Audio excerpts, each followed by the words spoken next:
participar. Da sua obra vou cantar. Meu Salvador na cruz mostrou o amor do Pai, o justo Deus.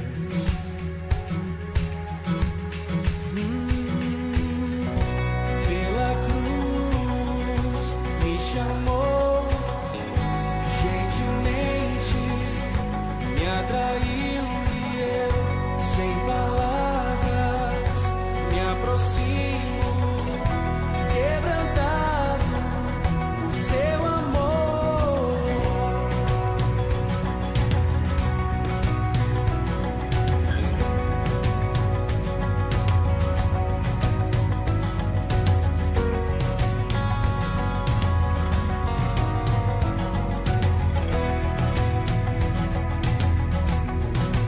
Merecida vida, de graça recebi, por sua cruz, da morte me livrou, trouxe minha vida. Eu estava condenado, mas agora pela cruz, aleluia, eu fui reconciliado. Oh, pela cruz me chamou, gentilmente me atraiu e eu, sem palavras, me aproximo, quebrantado por seu amor. Pela cruz me chamou, gentilmente me atraiu e eu, sem palavras, me aproximo, quebrantado por seu amor. Impressionante é o seu amor.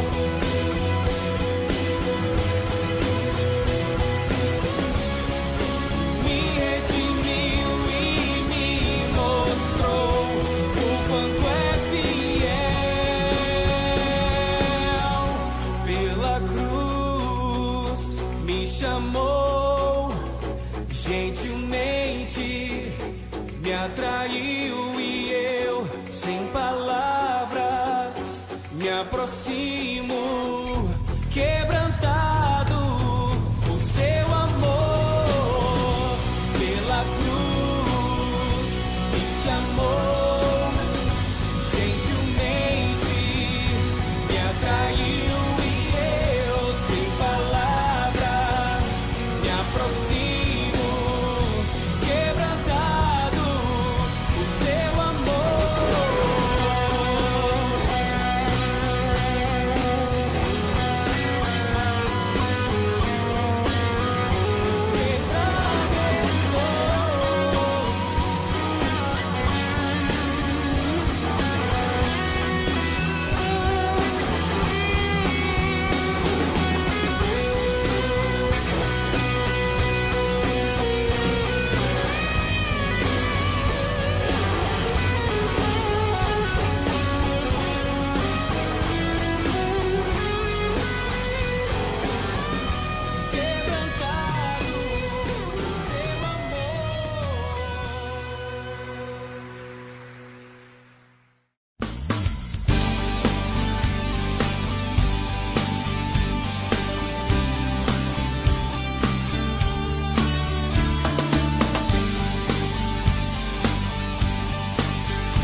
poderoso, tu és digno, de adoração,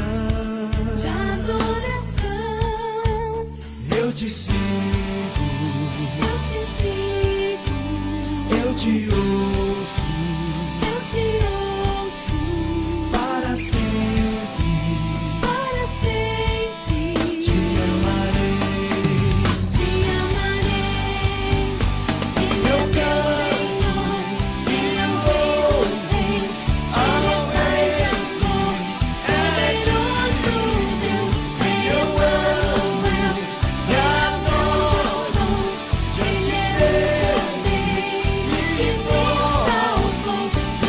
Ele está, Ele ressurgiu, sempre reinará, para sempre existiu. Ele é o Alfa, o Ômega, início e fim, Salvador e Messias, amigo destino. E sempre da paz, só por ele Eu viverei.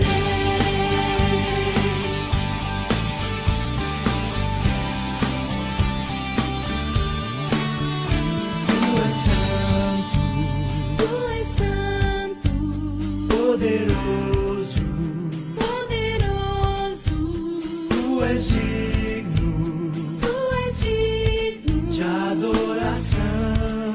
de adoração. Eu te sigo, Eu te sigo, eu te ouço eu te ouço, para sempre, para sempre. te amarei. Te amarei. Ele é meu Senhor, Ele é o Rei dos Reis, Ele é Pai de amor, poderoso Deus. Ele é Emmanuel, e aonde eu sou, Ele é o poder que me salvou. Ele está, Ele ressurgiu, sempre reinará, para sempre existiu. Ele é o Alfa, o Ômega, início e fim, Salvador e Messias, amigo destino. E sempre da paz, só por ele Eu viverei. Ele é meu Senhor, Ele é o Rei dos Reis, Ele é Pai de amor, poderoso Deus. Ele é Emmanuel, e aonde eu sou, Ele é o poder que me salvou. Ele está, Ele ressurgiu, sempre reinará, para sempre existiu. Ele é o Alfa, o Ômega, início e fim, Salvador e Messias, amigo destino. e sempre da paz, só por ele Eu viverei. Sempre da paz, só por Ele eu viverei.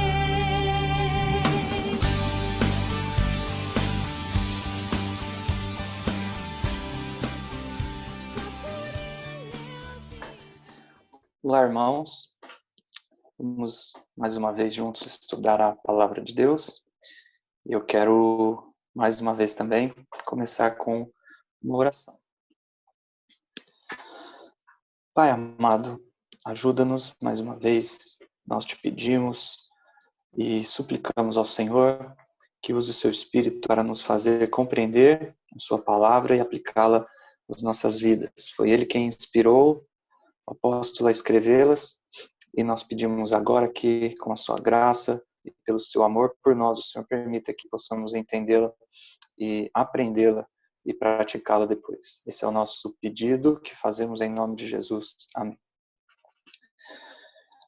Primeiro estudo hoje, nós vimos alguns motivos pelos quais Paulo se sentia alegre mesmo estando aprisionado, né? Nós vimos como ele tinha uma perspectiva divina, guiada por uma visão eterna, acerca da sua prisão e dos efeitos que ela proporcionou para o progresso do Evangelho, por isso ele se sentia alegre. Vamos ver hoje um segundo trecho nessa carta, em que a alegria de Paulo, mais uma vez, será mencionada. Nós vamos entender o porquê e aplicar isso à nossa vida, se assim o Senhor permitir. Então, peço a vocês que abram mais uma vez suas Bíblias em Filipenses, capítulo 1, e nós vamos ler a partir do versículo 27. Filipenses 1 e 27 diz assim: Vivei, acima de tudo, por modo digno do Evangelho de Cristo, para que, ou indo ver-vos, ou estando ausente, ouça, no tocante a vós outros, que estáis firmes, em um só espírito, com uma só alma, lutando juntos pela fé evangélica, que em nada estáis intimidados pelos adversários. Pois o que para eles é prova evidente de perdição, é para vós outros de salvação, isso da parte de Deus. Porque vos foi concedida a graça de padecerdes por Cristo e não somente de crerdes nele. Pois tendes o mesmo combate que vistes em mim, e ainda agora ouvis que é o meu. Se há, pois, alguma exortação em Cristo, alguma consolação de amor, alguma comunhão do Espírito, se há entranhados afetos e misericórdias, completai a minha alegria, de modo que penseis a mesma coisa, tenhais o mesmo amor, sejais unidos de alma, tendo o mesmo sentimento. Nada façais por partidarismo ou vanglória, mas por humildade, considerando cada um os outros superiores a si mesmo. Não tenha cada um em vista o que é propriamente seu, senão também cada qual o que é dos outros. Tende em vós o mesmo sentimento que houve também em Cristo Jesus, pois ele, subsistindo em forma de Deus, não julgou como usurpação o ser igual a Deus.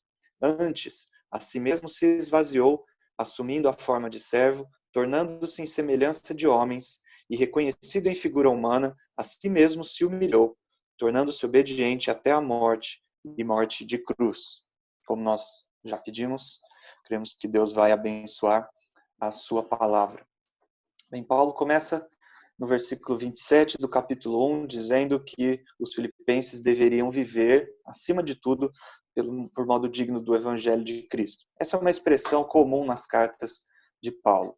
Ele, normalmente, na maioria de suas cartas, ele dá na primeira parte, uma explicação, vamos dizer, teórica, né, doutrinária, daquilo que Deus fez, do seu plano de salvação, daquilo que nós éramos e naquilo que fomos tornados, fomos transformados, e depois as suas orientações práticas na segunda parte da maioria de suas cartas, elas são baseadas naquilo que é descrito inicialmente por Paulo como a ação de Deus. Então, primeiro ele coloca aquilo que Deus nos torna e depois qual é o comportamento digno dessa posição que Deus nos colocou. Essa ideia aqui, mas com uma particularidade. A palavra que foi traduzida por vivei, na língua original, que é o grego, ela tem a ideia de viver como cidadão. Tanto é que a NVI, deixa eu abrir ela aqui, para eu ver como é a palavra usada na NVI, exerçam a sua cidadania. Essa é a mesma ideia que vai estar, que é a palavra que vai ser usada depois no capítulo 3, versículo 20, quando ele diz que a nossa pátria está nos céus, né? A NVI diz a nossa cidadania é celestial. E isso era muito importante, muito relevante, muito significativo para os filipenses. Vocês leram em Atos capítulo 16, no início da descrição da viagem de Paulo, desde Troade, quando eles tiveram a visão que deveriam passar a Macedônia, então percorreram uma região. Versículo 12 diz que eles chegaram a Filipos, cidade da Macedônia, primeira do distrito, e Colônia. Filipos era uma cidade diferenciada, mais ou menos 100 anos antes dessas palavras serem escritas, houve ali uma batalha muito importante, ficou conhecida como a Batalha de Filipos, entre alguns generais romanos. Havia algumas divisões entre o exército romano e alguns generais se aliaram e batalharam contra outros generais. E Filipos apoiou o lado que acabou vencedor nessa batalha e que depois, então, se tornou imperador romano. Por conta da ajuda que eles deram a esse general nessa batalha, eles receberam, a cidade recebeu o título de colônia de Roma. e seus cidadãos receberam o direito de serem chamados cidadãos romanos. Isso ficou muito nítida a importância disso também para quem leu Atos 16. Nós vimos quando os homens daquela cidade, né, depois de Paulo ter expulsado o demônio daquela escrava, eles levaram Paulo à presença das autoridades e os acusaram, dizendo: esses homens são judeus e perturbam a nossa cidade, porque eles estão propagando costumes que não podemos aceitar porque somos romanos. Os filipenses não se identificavam como filipenses. Eles gostavam de se identificar como cidadãos romanos. Isso conferia para eles um privilégio que outras cidades não tinham. Eles tinham responsabilidades por serem cidadãos romanos e também tinham direitos por serem cidadãos romanos. O próprio Paulo, nesse mesmo capítulo, ilustra para nós um dos direitos que o cidadão romano tinha. Paulo era um cidadão romano por direito de nascimento, e um dos direitos que eles tinham era de serem julgados com direito à defesa antes de serem castigados. Mas não foi o que aconteceu com Paulo. Seu direito foi deixado de lado e o açoitaram antes mesmo de o julgarem com direito à defesa. Enfim, essa é uma explicação que mostra para nós como essa palavra tinha um significado especial para os filipenses. Eles sabiam exatamente o que era os seus direitos e seus deveres ao serem considerados cidadãos romanos. E o que Paulo está dizendo aqui vocês têm uma cidadania mais importante ainda do que a cidadania romana. Vocês são cidadãos do Evangelho. E por trás disso, ele está dizendo, vocês têm que viver de acordo com aquilo que receberam. Né? Aquilo que os filipenses receberam vai ser mais explicado no capítulo 2. Mas o que Paulo está dizendo vocês têm um comportamento a zelar. E a base do comportamento de vocês é o que vocês são. Vocês não vão se tornar cidadãos baseados no comportamento. Não. Isso é obra da graça de Deus. Vocês já são cidadãos e por isso tem que se comportar de acordo com o que são. E qual é o comportamento que caracteriza um cidadão do Evangelho? Há muitas coisas, mas nesse trecho Paulo enfatiza uma ideia, a união. Ele diz, verso 27, vocês devem estar firmes em um só espírito, como uma só alma, lutando juntos pela fé evangélica. Em primeiro lugar, a união ela era extremamente necessária. Aqueles irmãos estavam sendo perseguidos. Né? Nos próximos versículos nós vemos que a mesma perseguição que eles viram Paulo sofrer na fundação daquela igreja, eles estavam também sofrendo. Não sabemos se é exatamente na mesma intensidade, mas Paulo identifica aqui o combate que ele sofre com o combate que os filipenses estão sofrendo. O combate que eles estão participando. Né?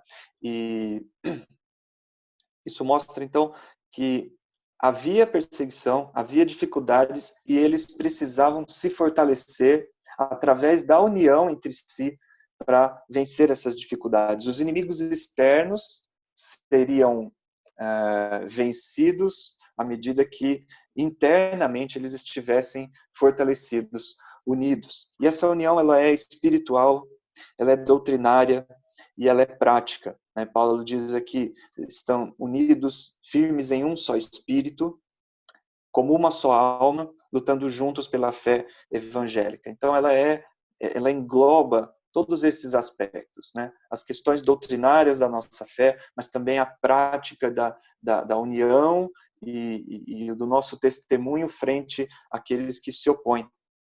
Uma outra característica importante dessa cidadania evangélica é o que Paulo diz nesse mesmo versículo, que se ele estivesse indo encontrar os filipenses ou ausente, ele ouviria a mesma coisa, o mesmo tipo de comportamento deles. Então esse não é um comportamento vinculado à presença de uma liderança humana.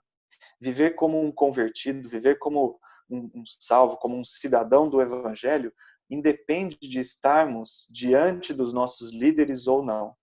Porque não foram eles que nos tornaram cidadãos do Evangelho. É o Evangelho presente dentro de nós que deve nos fazer agir e viver dessa forma. Agora, apesar dessa transformação ser individual e interna, ela deve ser coletiva, deve acontecer em todos e se refletir na união de todos, batalhando por essa fé evangélica.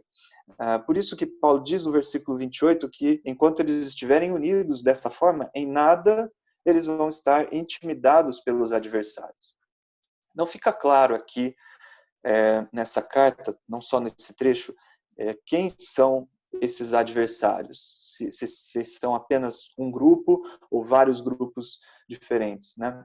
Na maioria das vezes que Paulo foi perseguido, ele foi perseguido por judeus que não aceitavam a pregação do evangelho e o perseguiam por isso, né? Que não criam em Cristo e entendiam que Paulo estava negando os princípios do Velho Testamento, que para eles até hoje é a única parte inspirada por Deus da Bíblia, e por isso perseguiam a Paulo. A menção desse tipo de perseguição nessa carta, capítulo 3, versículo 2, Paulo diz: acautelai-vos da falsa circuncisão. Essa é uma expressão que sugere que havia a perseguição de judaizantes, né? Aquele tipo de pessoas que perseguiam os cristãos, dizendo que eles deveriam cumprir a lei, senão era impossível agradar a Deus. Mas há também menção do que os estudiosos chamam de libertinos. Capítulo 3 também, versículo 19, ele fala de pessoas cujo destino é a perdição, o Deus deles é o ventre, a glória deles está na sua infâmia, visto que só se preocupam com coisas terrenas.